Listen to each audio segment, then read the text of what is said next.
Emily Parker arrived in Seattle on a cold evening when the sky looked heavier than her suitcase. The airport lights felt harsh and every sound seemed louder than usual. She moved quickly, not because she was in a hurry, but because she wanted the day to end. This trip was for work, but her mind was not focused on meetings or schedules. It was still caught in the quiet pain she had carried for months. A long relationship had ended, not with anger, but with silence.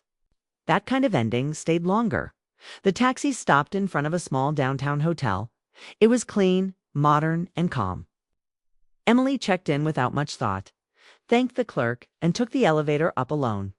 She liked hotels because no one expected anything from her there. No memories followed her. No one knew her story. The hallway on the 6th floor was empty and quiet. Soft lights lined the walls. The carpet muted her steps. Emily reached her room, scanned the key card, and pushed the door open, already thinking about taking off her shoes and letting the day fall away. But the room was not empty. The lights were on, bright and warm. A jacket lay on the chair near the window.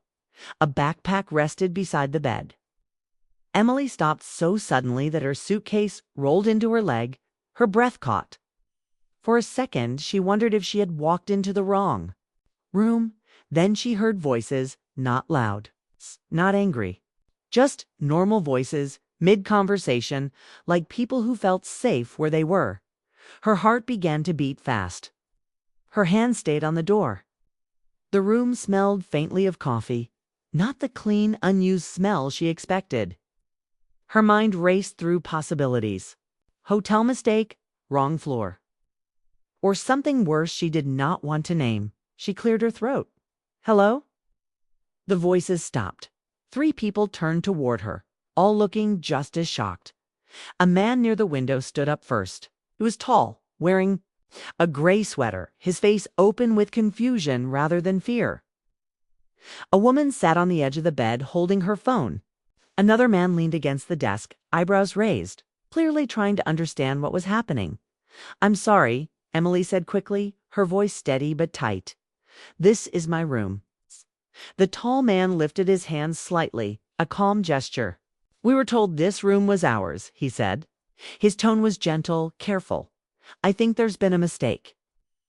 Emily stayed near the door. She didn't step inside, but she didn't leave either. Something about the way he spoke slowed her panic. The woman on the bed stood up right away. Oh my gosh, the woman said. I'm so sorry. We just checked in. The second man shook, his head already reaching for his bag. This is on the hotel, he said. They double booked us. Emily nodded, still trying to make sense of the moment. She had imagined many endings to her long day, but not this. Not standing face to face with strangers in what should have been her quiet space. I can call the front desk, Emily said. The tall man nodded. Please do. We'll wait. Emily stepped back into the hallway, pulled the door mostly closed, and called the front desk. Her voice stayed calm as she explained. The staff apologized again and again, promising to fix it right away. When she returned to the doorway, the strangers were already packing. They moved fast, respectful, careful not to touch anything else. The woman gave Emily a small, embarrassed smile. I'm Claire, she said. This is my brother, Mark. Mark gave a short wave. Sorry about this. The tall man stepped closer, but kept a polite distance. I'm Daniel, he said. I really am sorry. You shouldn't have had to deal with this? Emily nodded. It's not your fault. Hotel staff arrived within minutes. Keys were exchanged. Apologies filled the small space. The situation ended as quickly as it began, but the air still felt strange, like something important had passed through and left a mark. As they prepared to leave, Daniel paused at the door. I hope they give you a better room, he said. Emily met his eyes. They were tired but kind. Thank you, she replied. The door closed behind them. Emily stood alone in the room that was finally hers, or at least it was supposed to be. But it no longer felt the same. She sat on the bed listening to the quiet return. Her heart was still beating fast, but not from fear anymore. From something else she could not name. A few minutes later, the front desk called and offered to move her to another room. Emily agreed. She packed her things again and followed a staff member to a room on a higher floor. This room was larger, with a view of the city lights and a bed that looked untouched. It was perfect, and yet Emily felt unsettled. She dropped her bag near the door and sat by the window. The city below glowed with life. Cars moved like quiet rivers of light. Somewhere in the building, Daniel and his companions were settling into another room, finishing the night she had unexpectedly stepped into. Emily shook her head, trying to clear the thought. She reminded herself that this was nothing. It's just a strange hotel mistake. It's just strangers. Still, she couldn't forget the moment. She opened that door. There was something about it that felt symbolic, though she didn't like thinking in those terms. Her life had been full of closed doors lately, safe routines, emotional distance. She had told herself that surprises only brought pain, and yet this one hadn't. She took a shower, letting the warm water wash away the tension in her shoulders.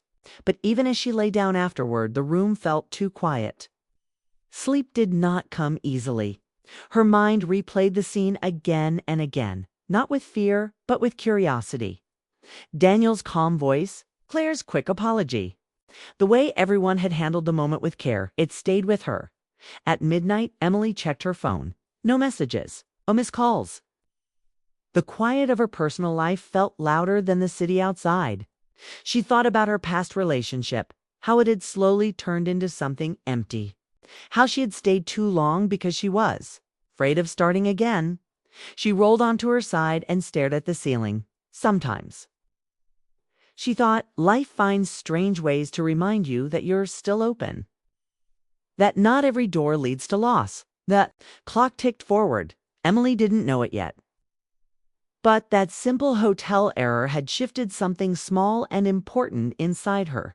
Not love, not trust, just awareness.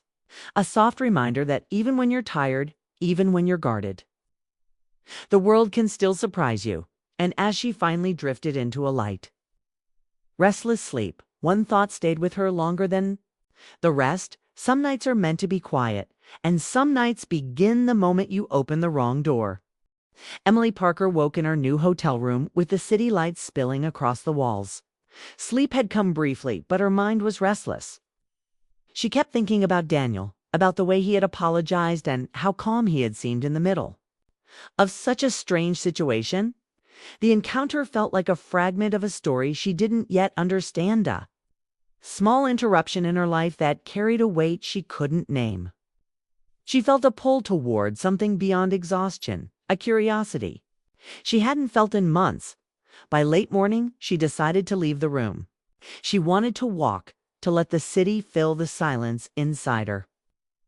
Seattle's streets were wet with rain that had stopped only an hour before. Puddles reflected the neon of signs, and the air smelled of coffee and fresh asphalt. Emily wandered through quiet alleys and crowded streets alike, letting the city wash over her, keeping her thoughts from spiraling. Yet despite the distraction, her mind returned to Daniel again and again. How strange it was to meet someone, even briefly, and feel like a connection had formed by afternoon. Emily found herself back at the hotel, drawn more by impulse than planning. She wasn't sure why. She lingered near the lobby, observing the guests, the staff, the rhythm of movement that felt normal, orderly, safe. Then she saw him, Daniel, sitting near the window of the hotel cafe, a cup of coffee in hand, alone. For a moment, neither moved, as if the universe had frozen to let them notice each other. Then he looked up and smiled, not wide, but enough to hold recognition, relief, and quiet warmth. Emily approached, heart beating faster than it had in days. He gestured to the empty chair across from him. "Looks like neither of us could sleep," he said lightly, though the exhaustion in his eyes was clear. Emily smiled, sliding into the chair. She felt a strange mix of ease and tension. as if the room itself had become a vessel for everything that had felt too heavy for her lately. They started talking. At first it was small talk. Work, travel, the usual questions one asks to fill. Silence. But gradually the conversation deepened. Emily spoke about Boston, about her job, and about how strange life felt after her breakup. Daniel spoke about Vancouver, the move, and the loneliness that had come with starting over. Neither spoke of romance directly, yet the space between their words was charged with something unspoken mutual understanding, quiet recognition, and the subtle warmth of shared experience. Time passed quickly, though neither checked the clock. Outside, city lights shifted as evening approached. The cafe staff moved around, cleaning tables and preparing for closing. But Emily and Daniel were caught in a bubble, insulated from the outside world. They laughed sometimes, not loudly but softly, sharing small stories and observations that revealed pieces of their personalities. Emily noticed how carefully Daniel listened, how his attention never wavered. She realized that listening had become a rare commodity in her life. Then yet here it was, flowing naturally between them. As the cafe grew quieter, a different kind of tension emerged, not uncomfortable, but electric. Neither won at the moment. To end, Emily knew she could retreat back to her room and her solitude, her careful routines, but a part of her wanted to stay here. In this in-between place where life felt unpredictable in a good way. Daniel seemed to sense the same thing. He did not ask her to stay, did not suggest they continue elsewhere. He simply existed with her in the quiet space, allowing the connection to breathe. When the cafe finally closed, they walked together to the elevator side by side, but not touching. The hallway lights reflected off polished floors, the air cool and calm. Neither spoke for a moment. The absence of words was comfortable, charged with the awareness of everything that had passed. In a single night, Emily turned to him as the elevator doors closed. "I'm glad that mistake happened," she said softly. Daniel's eyes met hers, understanding without needing more explanation. "Me too," he replied. It was simple, honest, unforced. No promises, no commitments, just recognition of a shared experience that mattered. They exchanged numbers with a casual formality that felt deeper than casual. There was no pressure, no expectation, just a thread connecting them, fragile yet real. Emily watched him walk down the hallway, feeling a strange lightness in her chest, as if a door inside her had opened that she had forgotten existed. She returned to her room with a quiet smile, replaying the night's events. The strange hotel mistake that had started in chaos had led to something entirely unexpected, a connection. However tentative, that shifted her perspective. That night, Emily sat by the window, looking at the city lights reflecting in puddles below. She thought about the strangers who had entered her life, about the randomness of events that sometimes leave marks far deeper than planned moments. She realized that she had spent months guarding her heart, believing that new connections only brought pain. But Daniel's calm presence had reminded her that life could surprise her, and that not all encounters ended in disappointment. Some carried the quiet promise of renewal. Sleep came slowly, but when it did, it was lighter, freer than before. Emily dreamed of city streets she had yet to explore, of conversations that might continue tomorrow, of quiet moments shared with someone who understood her. She did not know what the future held, nor did she try to predict it. The night had been enough to teach her something she had almost forgotten, that the heart could still respond to unexpected kindness, that hope could return in subtle ways, and that connections often begin in the smallest, most unforeseen ways. When morning arrived, Emily opened her eyes to sunlight filtering through the curtains. She packed her things, ready to leave for her meetings, but she paused at the door. The hotel was quiet, the hallways empty, and yet she carried the memory of last night with her, vivid and undeniable. She realized that some encounters, brief as they might be, leave a mark that cannot be erased.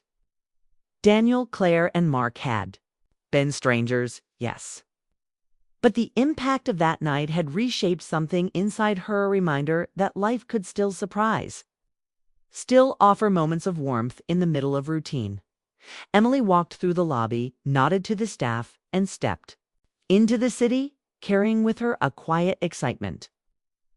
Not love, not yet, but possibility. A sense that she was open again, that the world could present moments that mattered, that changed perspective and heart. That night, the strangers in her hotel room had given her more than a story, they had given her hope. And as she disappeared into the morning streets, she knew she would remember that night forever.